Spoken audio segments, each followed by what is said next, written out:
How to use OpenAI Codex in VS Code. So if you want to use OpenAI Codex in VS Code, then it's super easy. So let's jump in. First, make sure you have a Visual Studio Code installed.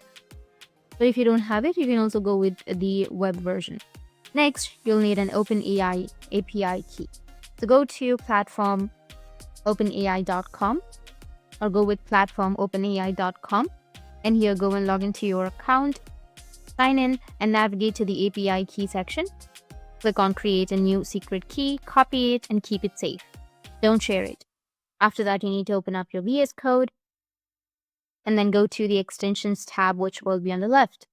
Once you click on the extension, search for OpenAI Codex. Here under the search bar, search for OpenAI Codex integration. Once you've searched, you will find the OpenAI Codex integration, which is right here. Now you need to click on install, which will be right here. After installing, you need to add your API key. Go to your VS Code settings, search for OpenAI, and paste your API key into the Codex extension settings. Or for better security, set it as an environment variable.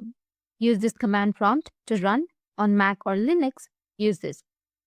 After that, you may need to restart your VS Code, and then you'll be ready. Highlight some code or place your cursor where you want help.